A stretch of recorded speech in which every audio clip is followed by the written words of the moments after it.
Hello everyone, আসসালামু আলাইকুম। Welcome back to our new blog. কেমন আছে সকলে? আশা করছি খুব ভালো আছো। আলহামদুলিল্লাহ আমরাও ভীষণ ভালো আছি।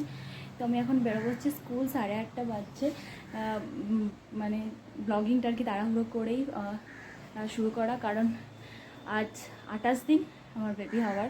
তো আমাকে আজকে স্কুল যেতেই হচ্ছে, কারণ এক্সাম স্যার নেই। তো সেই কারণে আমাকে হঠাৎ করে স্কুল যেতে হচ্ছে। মানে অনেক দিন ধরেই প্ল্যান করা ছিল যে আজকে ফার্স্ট এক্সামের দিন আমি স্কুল যাব। তো তারপরে তো গিভ আপই করে দিয়েছিলাম, কারণ ও রাত্রিবেলায় জেগে থাকছে আর ভীষণ কষ্ট হচ্ছে, কিন্তু কিছু করার নেই। ওটাও আমার একটা লালন পালন করা বাচ্চা আর কি। তো আজকে মানে যেতেই হতো। তো ব্রেস্ট মিল্ক আর কি আমি কালেক্ট করে দিয়ে গেলাম। আর ঘুমটা একেবারে ভাঙছিল না, ভাবছিলাম লাস্ট মুহূর্তে ক্যান্সেল করবো যে আজকে যাবো না।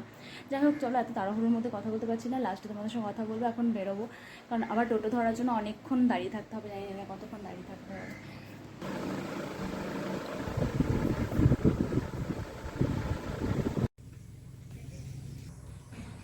তো এটাই হচ্ছে সমস্যা, এখানেই আমার 20 মিনিট 25 মিনিট শুধু চলে যায় টোটো ধরার জন্য। স্কুটি চালাতে পারলে একটা সমস্যা, তুমি যখন খুশি যেতে পারবো, যখন খুশি তাড়াতাড়ি করে উঠে পড়লে চলে আসতে পারবো আর কি। তো এই এক সমস্যা আর কি। কতক্ষণ দাঁড়িয়ে থাকতে হবে কোনো ঠিক ঠিকানা নেই, 10 মিনিট 15 মিনিট 20 মিনিট।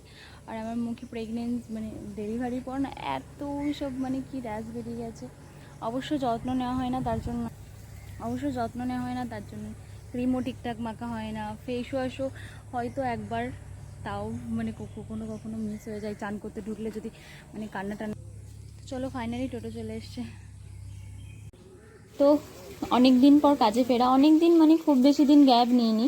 তো এতদিন বুনি অফিসটা সামলাচ্ছিল, আর অনেক দিন পর কাজে ফিরলে যেটা হয় আর কি, একটু মানে অন্যরকম লাগছিল আর কি। সেটেল হতে 2-1 দিন টাইম লাগবে।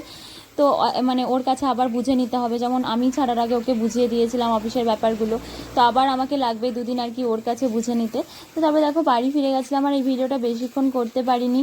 তো মানে যাই হোক, অল্প টাইমের মধ্যেই দিয়েছি, কারণ বাড়ি গিয়ে আবার মেয়ের সঙ্গে ব্যস্ততার মধ্যে কাটিয়েছি। তো ভিডিওটা এতটাই ছিল।